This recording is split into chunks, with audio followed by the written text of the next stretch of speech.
시청자 여러분 안녕하십니까? 출발 성공 투자 박민영입니다. 안녕하세요. 김수정입니다. CPI 발표를 하루 앞두고 뉴욕 증시는 장중 변동성을 여전히 유지했습니다. 하지만 3거래일간의 급락을 딛고 나스닥은 반등에 성공하는 등 혼조로 마감하는 모습을 나타내는데요. 어제장에서는 애플과 마이크로소프트도 각각 상승하는 등 나스닥 지수가 1%가량 오르는 모습이었습니다. 아무래도 조금씩 반등하는 모습이 나타나니까 좀 이렇게 계속 상승 추세를 이어갈 수 있지 않을까라는 또 새로운 기대를 하게 되는데요. 네, 일단 반발 매수가 들어온 것은 반갑긴 합니다. 하지만 생각보다 그 규모 자체는 조금 적었지 않나라는 아쉬움도 생기고요. 다우지수가 장 막판에 한 500포인트 정도 뒤집혔다라는 것은 투자 심리가 그렇게 깨끗하게 개선될 수는 없다라는 우려도 나오고 있습니다.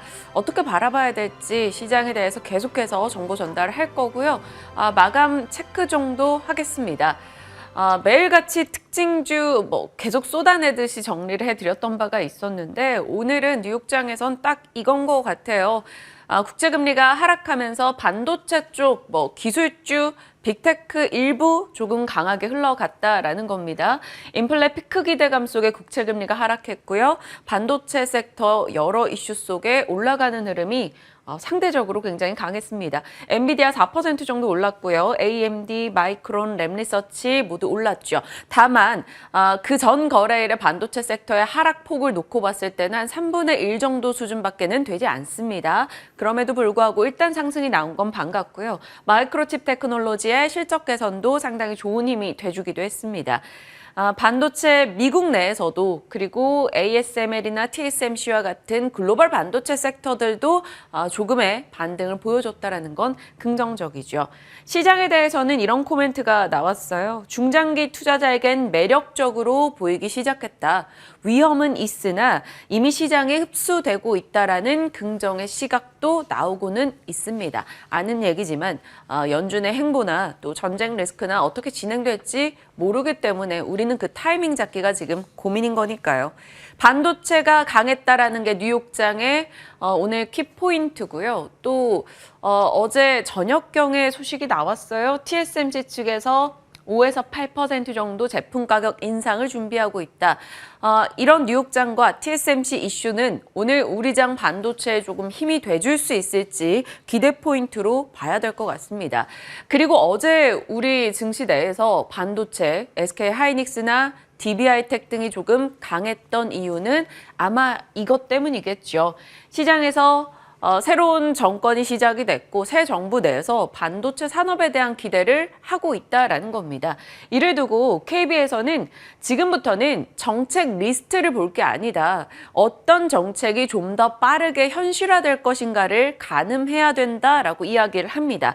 그러면서 순서를 대략적으로 생각해 보기를 반도체, 소부장 쪽을 위주로 보면서 그리고 친환경, 또 미디어와 콘텐츠 쪽을 봐야 한다라고 말합니다. 왜냐하면 인수위 국정과제 내용을 들여다보면 조금 더 구체화된 내용을 들고 있는 쪽이 먼저 시작될 것이다라는 거죠. 그리고 안보적인 측면에서도 세계 경제 내에서도 중요한 일을 하고 있기 때문에 반도체나 에너지 쪽이 먼저 시작될 것으로 말합니다. 그런 맥락에서 반도체에 대해서 내용이 어떻게 나왔었는지 한번 복기를 해보죠. 10대 국정과제 중에 반도체는 2020년, 27년 반도체 수출액 30% 이상 확대된다라는 내용이고요. 경제 안보가 확보되고 반도체 설비 투자가 늘어나고 과감한 인센티브 제공과 인허가 신속 처리. 한마디로 빠르게 이렇게 진행이 될 것이다라는 내용이 세팅되어 있다라는 거죠. 그러다 보니 이 이슈와 함께 바이든의 방한 소식, 반도체 섹터가 힘을 받을 이벤트가 있지 않겠느냐 기대로 이어가고 있습니다. 새로운 정부 내에서 넘겨보시면 4대 총수 역할이 어떻게 나올 것인가 어제 여러 가지 이야기들이 있었죠. 그 가운데 역시나 이 삼성과 SK그룹 내에서도 반도체 관련한 이슈가 계속해서 나올 겁니다. 그러다 보니까 삼성과 SK 반도체 투자 그럼 메모리사가 됐든 혹은 장비사가 됐든 이벤트성으로라도 올라갈 여지가 많이 있다라는 겁니다. 그리고 반도체 쪽 같은 경우는 꽤나 실적 대비 눌려 있다라는 인식이 우리는 팽배하기 때문인 거죠. 자, 그리고 증권가 한 리포트가 조금 인상적인데요. 삼성증권의 리포트를 한번 들고 와봤습니다. 4분기 되돌림 나올 거다. 3천을 본다라고 지금 굉장히 용기 있게 리포트를 냈더라고요. 3분기까지 실현 가득하다. 그래도 지금 투매하기보다는 관망하자라는 의견이었고요. 시장의 과민 반응에 맞서서 수출 순환과 실적 순환은 버티고 있다라는 게 주 맥락이었습니다. 낙관적 연준과 비관적 시장 사이에서 우리는 기회를 잡아보자라는 게 리포트 주요 내용이었고 하반기에는 인플레 피크아웃 될 것이다라는 기대인 거죠. 그 과정 속에서 어떤 종목을 봐야 하냐라는 겁니다. 불황에 강한 종목을 체크하자라면서 여러 섹터와 탑픽 종목을 던져줬습니다.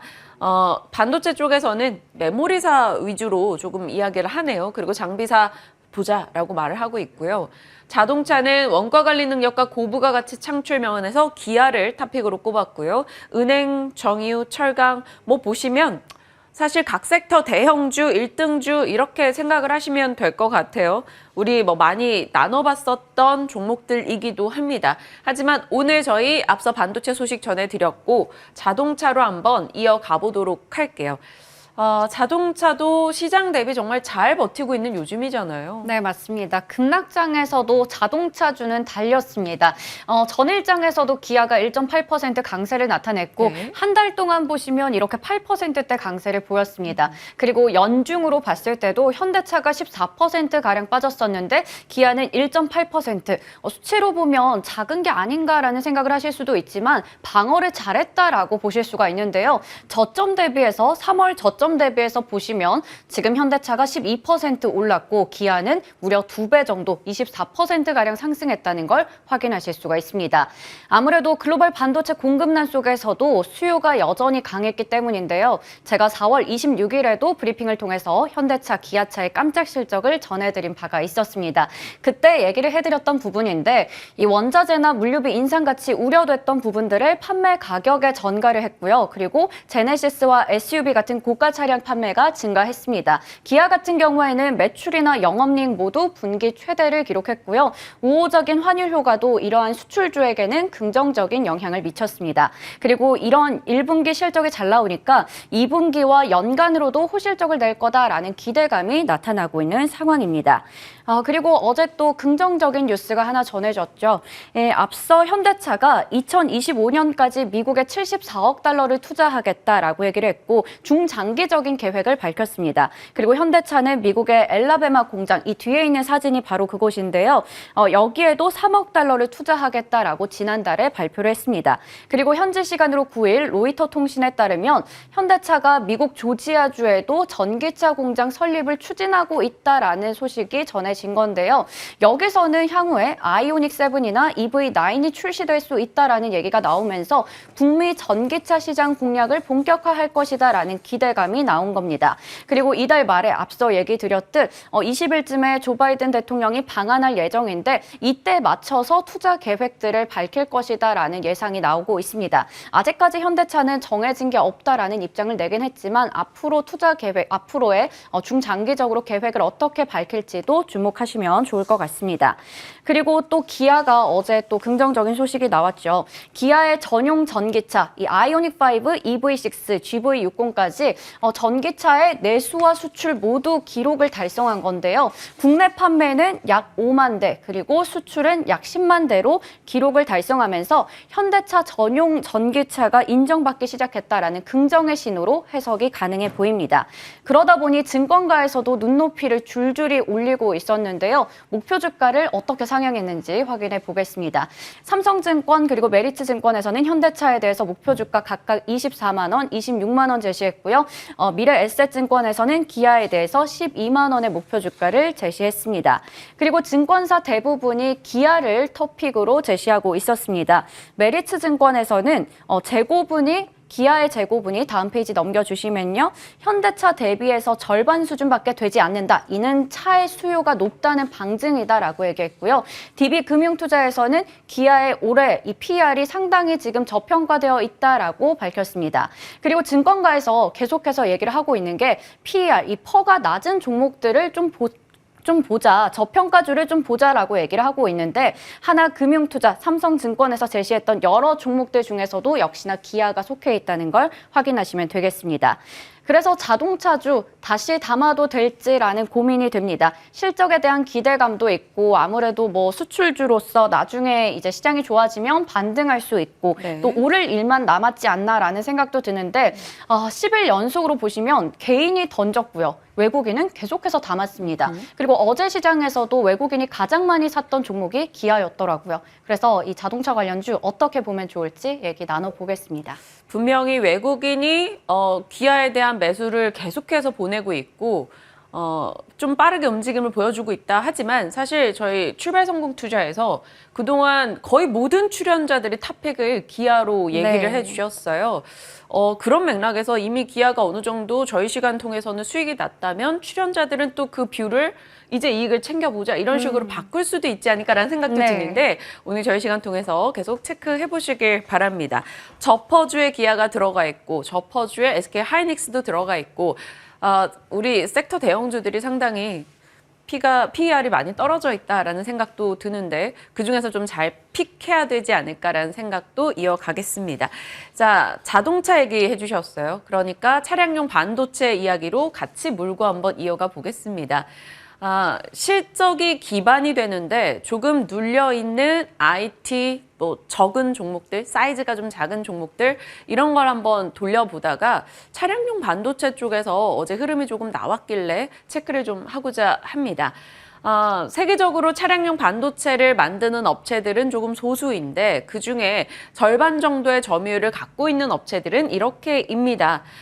세계적인 업체들이고 이들의 실적을 보면 지난해 1분기 대비 올해 1분기 모두 두 자릿수 이상의 성장률을 기록했다라는 겁니다. 여전히 차량용 반도체는 부족하고 이 쇼티지 현상은 2023년까지는 이어질 것이다라고 시장은 예상을 하고 있죠. 국내에서 그럼 차량용 반도체들은 어떨까라는 생각 속에 한번 차트를 돌려봤더니 좋지 못했더라고요, 그동안. 그런데 어제장에서는 일부 종목들이 꽤나 강하게 나오는 모습 보였습니다. 해성 DS 같은 경우는 사업부가 좀 다양하긴 합니다만 7% 이상 올랐고요. 텔레칩스나 칩셋 미디어 등도 상승이었습니다. 이들도 실적은 괜찮았거든요. 그런데 최근에는 많이 내려와 있는 상황이었기 때문에 조금 관심권에 넣어두고 타이밍을 한번 노려야 되나라는 생각도 들기도 했습니다. 같이 호흡하면서 이 이슈들 같이 한번 체크를 해 나가시길 바라겠고요. 반대로 꽤나 잘 나가다가 조정을 조금 받았던 기판주도 한번 봐야 될 것 같아요. 사실 올해 기판주 얘기 정말 많이 나왔을 만큼 기판 종목들은 흐름이 좋았었죠. 그런데 4월 20일 이후부터 시장 영향 같이 받아가고 차익 실현 물량 나왔고 주가가 내려갔습니다. 5월 9일까지요. 그리고 어제장에서 다른 종목들도 전부 다 장 출발 대비 강해지긴 했지만 이 기판주들의 탄력도가 굉장히 좋았어요. 심탁 같은 경우도 일 변동으로 본다면 거의 10%를 되돌렸습니다. 그래서 한 6% 정도 올라갔고요. 대덕전자, 코리아서킷, 해성DS, TLB까지 기판 쪽 종목들 모두 상승이었죠. 다만 삼성전기나 LG이노텍은 이렇게 강하지는 못했습니다. 그들은 조금 종합부품사로서의 면모가 조금 더 부각되고 있기 때문에 살짝 빼봤고요. 기판은 여전히 여러 좋은 이슈가 들립니다. 그 내용에 들어가 보면 결국은 실적이죠. 기판사들은 실적 체크 다 해보셨겠지만 계속해서 어닝 서프라이즈 얘기 나옵니다. 좋을 줄 알았는데 더 좋았다라는 게 주 평가이고요. 패키지 기판 중심으로 쇼티지는 계속됩니다. FCBGA, FCCSP 그리고 SIP와 같은 고부가 마진을 내고 있는 기판 쪽의 성장이 계속 이어질 것이다라는 게 시장의 이야기고요. 비수기임에도 불구하고 수익성이 계속 나아질 것이다라는 게 시장의 주요 이야기입니다. 그럼 우린 이 시점에서 기판사는 이미 실적이 좋았고 이게 주가에 다 반영이 된 건가 아니면 더 갈 수 있는데 조정이 나온 것인가 잠시 후 이에 대한 내용을 좀 전략 챙겨봐야 될 것 같아요. 스토리 자체는 좋습니다. 넘겨보시면 패키지 기판 성장률이 4에서 6% 정도인데 그중에서도 FCBGA는 10% 고성장을 기록할 거고 그쪽으로 이 기판사들은 계속해서 투자를 늘려가고 있다라는 기존에 말씀드린 내용의 반복이 되겠습니다만 이 스토리는 여전히 좋은 성장을 얘기하고 있다라는 겁니다. 다만 주식은 또 다른 부분이니까 잠시 후에 이 내용들 포함해서 전략 챙겨보겠고요. 오늘 주요 섹터에 대한 이야기 두루두루 건네보겠습니다. 지금부터 전략 함께 가시죠.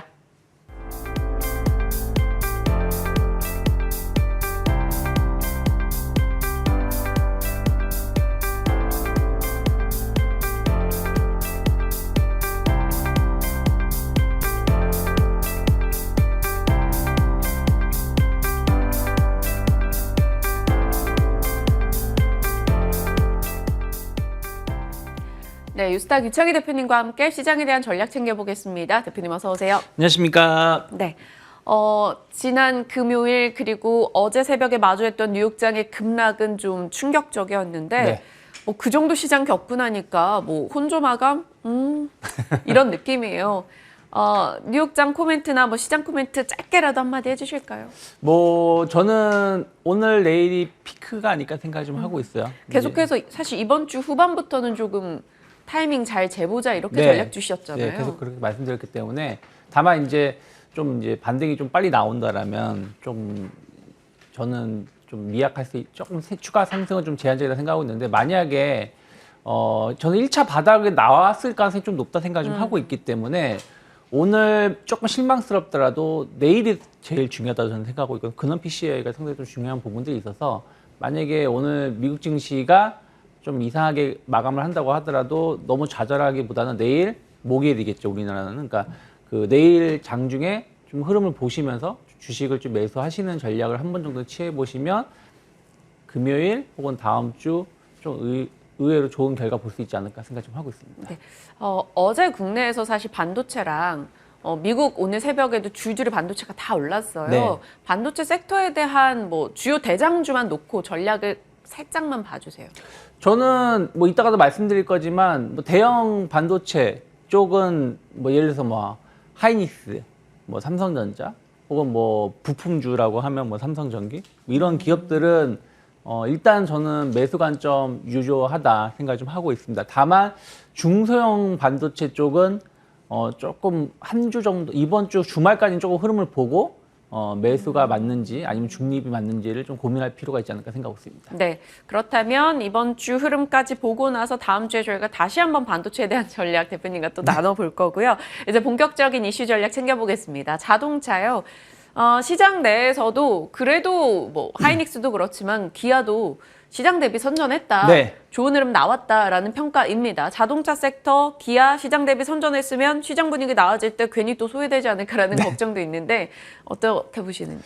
우리가 한 3월 정도까지 보신다라면 참 애매한 게 자동차였어요. 실적 나쁘지 않았는데 다 좋았는데 주가는 계속 다른 섹터 대비해서 못 간 부분들이 좀 있었거든요. 그런 것들이 지정학 리스크든 공급망 불안이든 이런 부분들이 좀 있었는데 딱 희한하게 딱 3월 중순 혹은 3월 달 이후부터 보면 자동차가 의외로 소리 소문 없이 네. 강했습니다. 그 이유를 좀 살펴본다라면 일단은 실적을 보니까 생각했던 것보다 나쁘지 않네. 근데 그 내용을 자세히 보니까 원자재 가격 상승, 물류비 상승, 여러 가지 악재들을 가격에 전가시켰다라는 것이죠.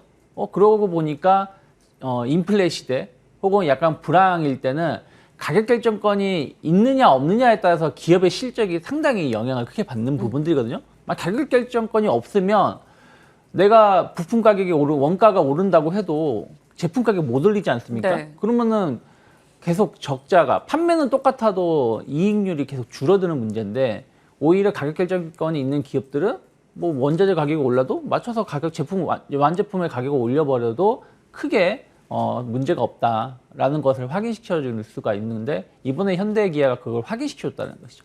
그 내용들을 본다라면 결국에는 신차 효과라든지 또 차량의 품질이 좋다라는 것이죠. 우리나라 사람들은 약간 현대기아를 약간 폄하하시는 네. 부분들도 일부 있습니다만은 외국에서 봤을 때 아니 BMW나 벤츠라든지 이런 거 비교해도 전혀 문제될 거 없다, 밀리지 않는다라는 인식이 있고 그러다 보니까 수출 제품들에 대해서도 조금 가격 인상을 했음에도 불구하고 안정적인 판매를 보여줬다는 것이죠. 거기다가 전기차라든지 이런 부분들 보면 상당히 점유율을 높게 차지하는 부분들. 그 전에도 한번 말씀드렸습니다만 유럽에서 지난 1년 동안 보시면 현대기아의 그 점유율이 엄청 높아졌던 것을 확인시켜줬기 때문에 이러한 부분들이 결국엔 가격 결정권을 만들어줬다 생각을 좀 하고 있습니다. 그리고 이제 가장 이제 이슈가 되는 게 이제 공급망 불안, 부품 아니겠습니까? 이러한 부분들도 물론 이제 저도 여기 이 방송을 통해서 한 10번 넘게 말한 것 같아요. 뭐 한 다음 분기마다 뭐 연말이나 뭐 이 얘기를 작년부터 말씀드려왔는데 이건 뭐 제가 만드는 게 아니라 현대에서 그렇게 말을 했기 때문에 따라할 수밖에 없었던 게 있지만 제 주변에도 물어보기도 했었습니다만은 그래서 결국에는 연말 정도 되면 어느 정도 해결될 것이다. 왜냐하면 그 많은 기업들이 지금 투자를 많이 했기 때문에 그런 공급난 불안도 해소가 된다라면 주가는 좀 먼저 선행하는 부분도 좀 있을 수밖에 없기 때문에 그래서 그런 측면에서 현대, 기아, 자동차 관련된 종목군들이 의외로 3월 중순 이후부터 주가 상승률이 나쁘지 않았다 생각을 좀 하고 있습니다. 그래서 대외 불확실성은 어느 정도 안정화를 띌 가능성이 높다 생각하고 있는 게 무슨 얘기냐면 러우 전쟁 이제 사람들이 관심이 별로 없어요. 전체적으로 글로벌 시장에서도 이슈가 많이 뒤로 밀려져 있고 지금 뭐 금리 인상이라든지 경기 불황 이런 거에 대한 불확실성이 지금 가장 피크에 놓여져 있기 때문에 어느 정도 이것은 지나간 일시적으로 좀 이제 뭐 뒤로 이 이슈가 또 뒤로 밀릴 가능성이 높기 때문에 그러면 증시에 좀 안정화가 뜰 수 있고 그러면 자동차 관련된 종목은 나쁘지 않다 생각하고 있기 때문에 근데 뉴스는요, 물론 같은 현대차 그룹이지만 뉴스는 현대차 소식이 진짜 많아요. 뭐 미국의 진내 네. 만에 뭐 근데 주가는 기아가 가고 현대차는 오르다가도 지금 다 좀 반납을 하는 상황이에요. 왜 이렇게 기아만 아무래도 가요? 이제 그건 이제 전기차 이슈들이 결국 크다 생각하고 있어요. 왜 그러냐면 현대차는 조금 이제 내연기관 쪽에 여전히 비중이 높죠. 예를 들어서 뭐 제네시스라든지 뭐 지금 뭐 그랜저 신차도 결국엔 내연기관차 중심이고요. 근데 이제 기아 같은 경우는 내연기관 쪽은 현대에 비해 상당히 밀리지만 전기차 쪽은 약간 트렌드로 좀 잡아가는 부분이 좀 있기 때문에 그런 부분들이 좀 시장에서는 주목을 하고 있지 않나 생각을 좀 하고 있습니다. 그래서 여전히 뭐 현대, 기아 뭐 저는 둘 다 나쁘지 않다 생각하고 있는데 시장 흐름을 보면 좀 기아가 대장주가 될 수 있지만 또 그 주가의 어떤 그 리밸런싱 그 평균치를 보면 또 현대차가 못 올라간 부분들이 있어서 뭐 둘 다 나쁘지 않다 생각 좀 하고 있고요. 그리고 부품주로는 SE 그리고 현대글로비스 같은 경우는 이제 물류라든지 특히 중고차 물론 이제 1년 정도 유예가 되긴 했습니다만 이런 이슈들은 계속해서 같이 갈 수밖에 없지 않을까 생각하고 있습니다. 네, 알겠습니다. 자동차 섹터 내에서 조금 눈여겨볼 종목들 우리 대표 주자들과 SL 그리고 현대글로비스 얘기를 해주셨어요. 자동차 얘기 나오니까 요즘에 기아 그 말씀 주신 전기차 같은 경우는 주문을 하고 받기까지 그게 5월에 또 길어져서 18개월 정도 걸린다는 얘기까지 나옵니다. 그 내면은 차량용 반도체나 부품이 없어서라고 하는데 차량용 반도체 시장 세계적인 업체들은 뭐 실적도 좋아요. 근데 국내 업체들은 실적은 좋은데 뭐 세계적인 업체들도 뭐 주가가 그렇게 좋았던 건 아닙니다만 주가는 좀 많이 눌려 있다라는 생각이 들어요. 어찌 보시는지 어제 뭐 올라갔던 종목들 IT 쪽에서 이렇게 체크를 하니까 거의 다 약간 자율주행 연결고리 종목들이었는데 왜 올랐는지 잘 모르겠더라고요.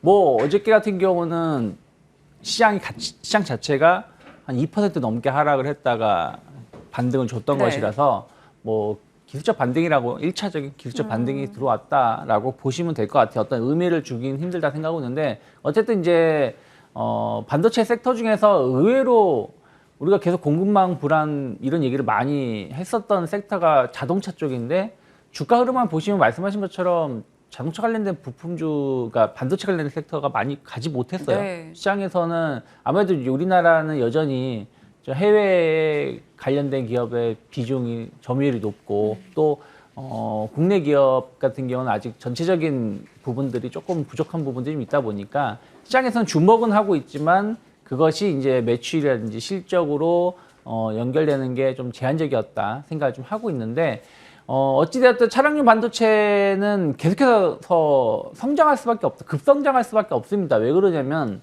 일단은 그 내연기관차에서 전기차로 변환이 되고 있는 것이고 또 자율주행이라든지 여러 가지 신주행 옵션들이 첨부가 되고 있기 때문에 그 전에 내연기관보다 반도체가 그 사용되는 게 거의 5배 이상 필요하다고 하지 않습니까? 그렇기 때문에 반도체 수요는 계속해서 늘어날 수밖에 없다 생각을 좀 하고 있고요. 거기다가 이제 공급망 불안 때문에 가격 상승이 계속 이루어지고 있습니다. 그래서 국내 반도체 차동용 반도체 업체들 보면 실적 자체가 뭐 엄청 급성장하진 않지만 안정적으로 늘어나고 있습니다. 그 수익성도 개선되고 있는 부분들이 계속 확인되고 있고 이런 것이 일시적인 것이 아니라 계속 장기적으로 갈 가능성이 높다 생각을 좀 하고 있고요. 거기다가 이제 지금 LG전자도 지금 선언을 했고요. 네. 그리고 뭐 삼성, 현대차라든지 내재화. 그러니까 그 차량용 반도체 관련해 가지고 투자를 본격적으로 하겠다라고 했고 그러면 이제 관련된 업체들이 또 반사 이익을 누릴 수밖에 없는 거거든요. 그래서 그런 부분들 보신다면 시황이라든지 현재 뭐 분위기는 나쁘지 않다 생각을 하고 있습니다. 하지만 주가만 본다라면 조금 애매한 이게 추세가 완전 반전됐다 혹은 뭐 추세가 무너졌다 말하기가 힘든 계속 행보세 박스권 가돌이 흐름을 좀 보여주고 있는데 저는 뭐 텔레칩스라든지 뭐 어버브 반도체 뭐 LX 세미콘 뭐 삼성전기 같은 기업들은 일단은 어느 정도 바닥은 확인되지 않았나 생각 좀 하고 있습니다. 사실 뭐 이거 지금 일주일 안에 승부 나는 종목 이런 건 아니잖아요. 그쵸. 이 차량용 반도체 성장을 놓고 본다면 뭐 기간을 예를 들어 1년, 뭐 2년 이렇게 봤을 때 연말까지 쭉 끌고 갔을 때 근데 괜찮다라는 저는 건 거죠. 조금씩 모아가시는 전략 나쁘진 않다. 근데 텔레칩스, 어버브, LX 세미콘, 뭐 삼성전기가 일단 살짝 떼놓고 요 세 개만 해도 다 담을 수는 없잖아요. 이제 거기서는 어차피 뭐 그러니까 왜냐면 어떤 한 종목만 딱 그 말씀드리면 좋겠지만 또 선호하시는 그 기업 분야가 또 다르다 보니까 또 차트 패턴이라는 이런 것도 다를 수 있기 때문에 좀 구분해서 모아 가시면 좋지 않을까 생각하고 있습니다. 네, 사실 저희 막 기판 얘기할 때도 기판 종목들에서 좀 소외됐었던 삼성전기 긍정적으로 주셨고 그런 맥락에서 기판주들도 이제 많이 올랐던 종목들 말고 조금 덜 오른쪽으로 이렇게 봐야 되는 부분일까요? 기판은 계속 지금 작년 가을 정도부터 보시면 그 안에서 순환매를 보여주고 있어요. 잘 가다가도 많이 올랐네 싶으면 그 기업을 좀 쉬어주고 좀 못 오르는 기업이 올라주고 또 못 오르는 기업이 올라와주면 또 그 기업이 올라오고 나면 또 잘 가던 대장주가 또 다시 가는 그 안에서 계속 순환매를 보여주면서 우상향 기조를 이어왔는데 저는 당분간은 이제 이런 기조는 조금 이제 쉬어갈 가능성이 높지 않을까. 왜 그러냐면 지금 최소한 5월, 6월, 7월 그러니까 2분기 실적 발표 직전 그러니까 한 그 8월 중순 정도까지는 조금 모멘텀이 좀 부족한 부분들이 있을 수 있고 시황 자체가 시장 자체를 좀 좋게 보고 있지 않기 때문에 조금 관련된 기업들이 좀 만약에 매물이 나온다면 차익성 매물이 나올 수 있기 때문에 그전처럼 공격적인 어떤 매수 말씀보다는 조금 조정받으면 매수 또 어느 정도 올라오면 매도 이런 전략을 트레이딩 바이 전략을 가져가야 되지 않을까 생각했습니다. 삼성전기도요? 삼성전기는 좀 다르죠. 종합부품사 면모를 봤을 그렇죠. 때 지금 기판은 어쨌든 뭐 삼성전기가 기판으로 간 건 아니고 네. 약간 간단하기보다는 다른 가지도 부분들이 못했어요. 다른 부분들이 있고 뭐 코리아 서킷이라든지 해성 DS라든지 뭐 심텍이라든지 여러 관련된 기업들을 중심으로 해서 말씀드리는 겁니다. 알겠습니다. 좀 집요하게 질문을 드렸던 것 같아요. 왜 이렇게 오늘따라 궁금한 게 많은지 차익스픽으로 가겠습니다. 오늘 어떤 걸 주셨을까요? 5월 증시 반등시 대형주 장세 대비. 어제 김진만 쌤도 그 SK 하이닉스랑 뭐 일부 종목들 네. 조금 모아갈 대형주에 대한 이야기를 코멘트를 아, 했었거든요. 유창희 대표님은 어떤 거요? 네, 뭐 저는 그러니까 비슷한 것 같은데 제가 계속해서 지금 뭐 지난번에도 계속 말씀드리는 거 일맥상통하다 보시면 되실 것 같은데 3월달 증시가 좀 반등을 줬을 때 보시면 약간 리오프닝 기대감들이 나와주면서 관련된 기업들이 올라와줬고 또 같이 올라온 게 이제 배터리 관련된 종 섹터가 같이 좀 올라와줬어요. 그리고 4월 달은 정말 극심한 테마주들.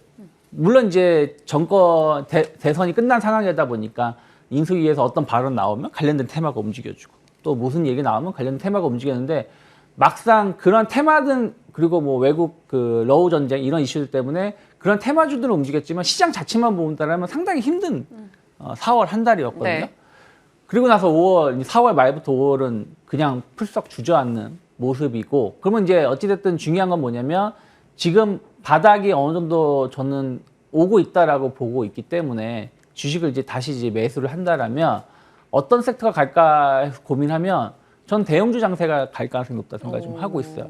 왜 그러냐면은 최근에 외국인들 흐름을 보신다라면 물론 매도를 하긴 합니다만은 막 무차별적인 매도라기보다는 일단 현금화가 쉬운 일부 기업을 중심해서 매도가 나오고 있는 중인데 흐름을 보시면 코스닥은 꾸준한 매도가 나오고 있는데 거래소는 매도가 안 나오는 날도 있고 매도가 나올 때 많이 나오지만 안 나오는 날도 은근히 많이 있다는 거예요. 그만큼 일단 하락할 만큼 하락하지 않았나. 제가 지난 시간에도 말씀드렸지만 4월 한 달 동안 매도한 게 5조예요. 네. 근데 올해 매도한 거의 절반을 4월 한 달 동안 매도한 것이기 때문에 추가적으로 막 공격적으로 매도할 만한 이유는 없다 생각을 좀 하고 있습니다. 거기다가 뭐 MSCI 그 와치리스트에 편입된다라면 또 그런 부분들도 어떤 기대감이 있고 그래서 증시 반등을 저는 아주 높게 보고 있지는 않기 때문에 약간 인덱스 위주의 매수가 들어온다라면 대형주 장세가 의외로 한 5월 중순부터 6월 정도까지는 나올 가능성이 높지 않을까. 그러면 네. 저는 뭐 아까 뭐 삼성전자 같은 기업들 혹은 기아 그리고 뭐 신한지주 같은 약간 대형주 또 업종을 좀 대표하는 기업들을 주목하실 필요 있지 않을까 생각하고 있습니다. 네, 5월에 주도할 대형주 일단 얘기를 주셨어요. 그 선택의 근거지도 방금 시황관을 통해서 말씀 주셨으니까 한 번 더 확인해 보시길 바랍니다. 오늘 유스탁 유창희 대표와 함께했습니다. 고맙습니다. 고맙습니다.